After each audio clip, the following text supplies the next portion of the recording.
Hello students. आज हम लोग डिस्कस करेंगे ऑपरेटिंग सिस्टम के बारे में। कंप्यूटर में ऑपरेटिंग सिस्टम क्या होता है, इसका यूज क्या है, फंक्शंस क्या हैं, इसका टाइप्स क्या है, उसके बारे में हम लोग डिस्कस करेंगे।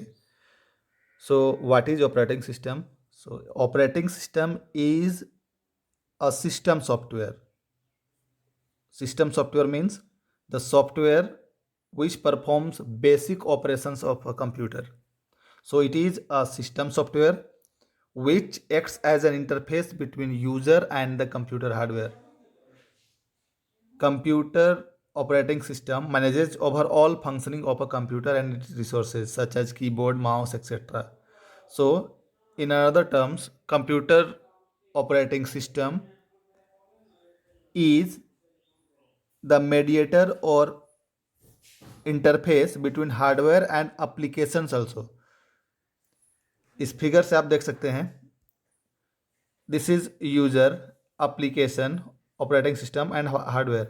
So without operating system, hardware is nothing. It cannot be used. Hardware को यूज नहीं किया जा सकता ऑपरेटिंग सिस्टम के बारे में, विदाउट ऑपरेटिंग सिस्टम. इस डायग्राम से समझिए आप, मान लेते हैं ये एक हार्डवेयर है, hardware, and this is user and this is hardware. Hardware and user के बीच में इंटरफेस का काम करता है. That means this line, middle line is operating system, OS. So it acts as an interface, intermediatory between user and the hardware. Operating system performs almost all the tasks in a computer system, such as it manages memory, device, it provides security, it manages process management, etc. तो operating system दूसरे term में बोला जाए तो computer का जान है. इसके बिना हार्डवेयर कुछ भी नहीं है, वो एक सिर्फ डब्बा के जैसा रह जाएगा. तो ऑपरेटिंग सिस्टम का काम होता है कंप्यूटर को ऑन ऑफ करने में भी यूज होता है, क्योंकि ये सिस्टम सॉफ्टवेयर है. इसके फंक्शंस के बारे में जान लेते हैं. What are the functions of operating system? पहला फंक्शन होता है प्रोसेस मैनेजमेंट. प्रोसेस मैनेजमेंट का मतलब it manages the working of processor by allocating various job to it. ये कंप्यूटर प्रोसेस को मैनेज करता है, इसको अलग अलग वर्क देके इसको मैनेज करता है. It also ensures that each process and application receives enough time by processor to function properly. ये प्रोसेस को मैनेज करता है, मतलब अगर एक कंप्यूटर को कुछ टास्क दिया जाए तो वो उसको इनफ काम भर समय प्रोवाइड कराता है. हर एक प्रोसेस के बाद दूसरे प्रोसेस को शेड्यूल करता है. दूसरा काम होता है इसका memory management. Memory management means it manages the sharing of internal memory such as RAM और कैश मेमोरी. अगर हम कंप्यूटर को एक टास्क एक साथ बहुत सारे मल्टीपल टास्क देते हैं, तो मल्टीपल टास्क जब भी दिया जाता है तो ये काम को वन बाय वन करता है. मीन्स जब एक काम को दिया जाए तो बाकी सारे काम शेड्यूल हो जाते हैं, मीन्स वो लाइन पे होते हैं, क्यू में रहते हैं और वो स्टोर्ड रहते हैं प्राइमरी मेमोरी में. तो मेमोरी को भी मैनेज करता है ऑपरेटिंग सिस्टम. फिर होता है device management. Operating system devices को भी मैनेज करता है, जैसे कीबोर्ड, माउस, प्रिंटर्स, जितने भी पेरिफेरल डिवाइसेस होते हैं, it is managed by operating system. Next file में management. File management that means जो भी इंफॉर्मेशन रखा जाता है कंप्यूटर में, कोई प्रोग्राम को क्रिएट करने के लिए, प्रोग्राम से कुछ डेटा डिलीट करने के लिए, ट्रांसफ़र कॉपी करने के लिए या कोई अदर वर्क के लिए, तो ये सारे के सारे फाइल्स को भी मैनेज करता है operating system. Then it provides security. It provides security to the computer by means of user name and password. जब भी हम कंप्यूटर सिस्टम में, अपने कंप्यूटर सिस्टम में यूजर आईडी या पासवर्ड रखते हैं, तो वो भी कंप्यूटर का ऑपरेटिंग सिस्टम ही प्रोवाइड कराता है। मान लेते हैं अगर हम विंडोज़ 7 या विंडोज़ 10 यूज कर रहे हैं, जो कि एक टाइप का ऑपरेटिंग सिस्टम है, तो उसमें भी हम यूज़र नेम या पासवर्ड डाल सकते हैं, and this facility is provided by operating system. इसके बाद होता है error detection. Operating system also checks the system from time to time for any kind of external threat or any miscellaneous activities which is harmful for computer devices। Computer में ये error भी check करते रहता है, ये computer को scan करते रहता है और चेक करता है कि अगर कंप्यूटर में कोई प्रॉब्लम हो तो उसको ठीक भी करता है। Last one is job scheduling. Job scheduling ये मल्टीटास्किंग ऑपरेटिंग सिस्टम में यूज होता है। शेड्यूल करने का मतलब होता है कंप्यूटर टर्म में कि एक वर्क के बाद दूसरे वर्क को एलोकेट करना। तो कंप्यूटर का ऑपरेटिंग सिस्टम ही है जो वर्क को डिस्ट्रीब्यूट करता है वन आफ्टर द अनदर। मतलब पहला काम होगा, जब वो ख़त्म हो जाएगा तब सेकेंड, देन थर्ड। तो ये शेड्यूलिंग का काम भी ऑपरेटिंग सिस्टम का है। इसके अलावा भी कंप्यूटर का बहुत सारे फंक्शंस है, जैसे बूटिंग में ये काम करता है कंप्यूटर को ऑन ऑफ करने में, फाइल शेयरिंग में। इसके अलावा जितने भी पेरिफेरल डिवाइसेस है, कीबोर्ड, माउस, वो सारे को हैंडल करता है। तो कंप्यूटर ऑपरेटिंग सिस्टम का ये वर्क था। अब इसके बाद हम लोग जानेंगे इसके टाइप्स के बारे में। तो टाइप्स ऑफ ऑपरेटिंग सिस्टम, इसके बहुत सारे टाइप है, लेकिन mainly we are discussing about this 6 types. पहला है single user operating system, then graphical user interface जिसको GUI भी बोला जाता है, multiple user operating system, multitasking operating system, real time operating system and distributed operating system. Single user operating system में क्या होता है कि this type of operating system can support only one user to do one thing at a time. मतलब एक user को एक समय में एक ही काम करने का फैसिलिटी प्रोवाइड कराता है this type of operating system.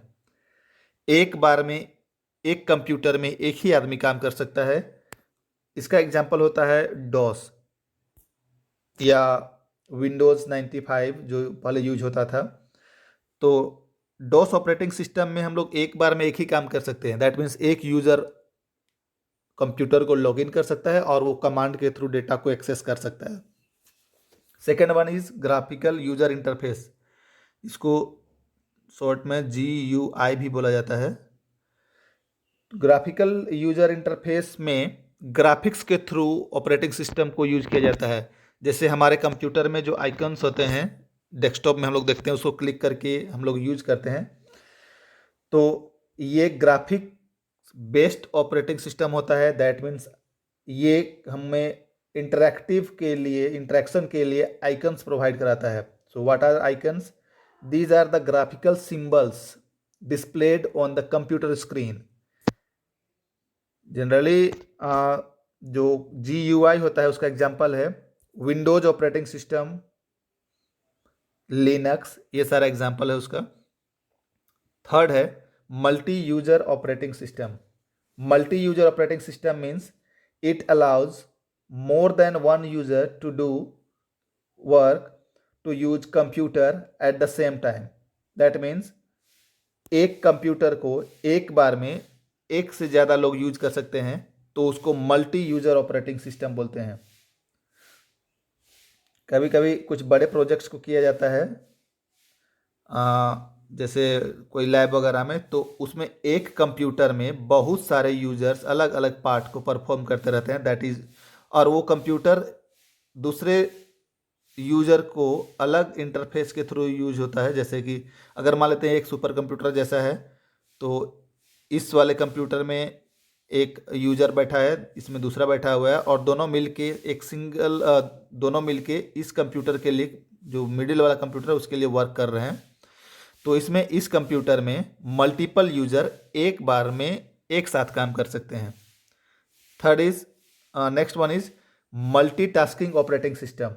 Multitasking operating system means it provides the ability to perform more than one task at a single instant of time is called multitasking। multitasking और multi user में difference है। Multi user में एक computer में बहुत सारे user काम कर सकते हैं। मल्टीटास्किंग में एक कंप्यूटर में मल्टीपल टास्क किया जा सकता है। जैसे जब हम कंप्यूटर में अपने काम करते हैं तो हम एक ही बार में वहाँ कोई फाइल को डाउनलोडिंग में भी डाल सकते हैं, म्यूजिक प्ले भी कर सकते हैं। इसके अलावा सेम टाइम हम लोग MS वर्ड में कुछ टाइप भी कर सकते हैं। दैट मीन्स जो कंप्यूटर हम लोग यूज करते हैं वो मल्टीटास्किंग ऑपरेटिंग सिस्टम वाले कंप्यूटर को यूज करते हैं। इसके बाद होता है real time operating system. Real time operating system का मतलब होता है, इसको शॉर्ट में हम लोग RTOS भी लिखा जाता है, लिख सकते हैं, रियल टाइम ऑपरेटिंग सिस्टम। ऐसे कंप्यूटर में कैपेबिलिटी होता है कंप्यूटर में वर्क को प्रायोरिटाइज करके वर्क करना। ये एग्जीक्यूशन टाइम बहुत कम लेता है, वर्क करता है इंडिपेंडेंटली। जैसे जब हम लोग कभी air ticket, railway ticket something book करते हैं तो वो रियल टाइम में वर्क होता है। This type of operating system is known as real time operating system. इसके बाद होता है distributed operating system. Distributed operating system runs on computers which are located in different geographical area. मतलब एक हमारा सर्वर के जैसा होता है डिवाइस, और उस सर्वर जैसे डिवाइसेस में बहुत सारे अदर कंप्यूटर भी कनेक्टेड होते हैं, जिसको हम लोग अलग अलग लोकेशन से यूज कर सकते हैं। जैसे मान लेते हैं अगर हम अपने मोबाइल या कंप्यूटर में कुछ अपडेट करें तो वो जो रिमोट एरिया में रखा हुआ है कंप्यूटर, उससे उसमें भी खुद ब खुद अपडेटेड हो जाए, तो उसको बोलते हैं distributed operating system. This type of operating system allows the linked machine to access data, software and process task over network. अलग अलग नेटवर्क में, मान लेते हैं कि मेरे पास एक कंप्यूटर है, जब हमको उस कंप्यूटर का या रिमोट कहीं दूसरे एरिया में रखा हुआ है इस कंप्यूटर का एक्सेस दिया जाए, तो हम अपने मोबाइल से उस डिवाइस का जितना भी डेटा है उसको एक्सेस कर सकते हैं आसानी से, वहाँ पे चेंजेस कर सकते हैं। तो उस टाइप के ऑपरेटिंग सिस्टम को बोला जाता है डिस्ट्रीब्यूटेड ऑपरेटिंग सिस्टम। तो हम लोग डिस्कस किए सिंगल यूज़र ऑपरेटिंग सिस्टम के बारे में, जहाँ पे एक यूज़र वन टाइम में एक ही कंप्यूटर पे काम कर सकता है। ग्राफिकल यूज़र इंटरफेस, इसमें यूज़र ग्राफिक्स के थ्रू, आइकन्स के थ्रू डिवाइसेस को यूज कर सकता है। Multi user operating system means एक सिस्टम में बहुत सारे यूजर्स होंगे। मल्टीटास्किंग ऑपरेटिंग सिस्टम में एक सिस्टम में बहुत सारे टास्क सिमल्टेनियसली एक साथ परफॉर्म हो सकता है। रियल टाइम ऑपरेटिंग सिस्टम में वर्क प्रायोरिटी बेस्ड होता है, एग्जीक्यूशन टाइम मिनिमम होता है, और रियल टाइम में उसी इंस्टेंटली यूज होता है ऑपरेटिंग सिस्टम का तुरंत। इसके अलावा डिस्ट्रीब्यूटेड ऑपरेटिंग सिस्टम, इसमें कंप्यूटर डिवाइसेस अलग अलग जोग्राफिकल एरिया में रखे कंप्यूटर के डेटा को एक्सेस कर सकते हैं और हम उसके डेटा को यूज कर सकते हैं। कुछ ऑपरेटिंग सिस्टम का जो हम लोग अभी यूज कर रहे हैं वो है विंडोज़ 7, विंडोज़ 10, विंडोज़ 8। तो ऑपरेटिंग सिस्टम आप इमेजिन कीजिए, अगर आपके कंप्यूटर में विंडोज़ 7, विंडोज़ 8 या 10 नहीं है तो आप कंप्यूटर कैसे यूज कर सकते हैं। सो कंप्यूटर ऑपरेटिंग सिस्टम हमको इंटरफेस प्रोवाइड कराता है हार्डवेयर के साथ इंटरेक्शन करने में। So it is one of the most important part of a computer system. Thank you.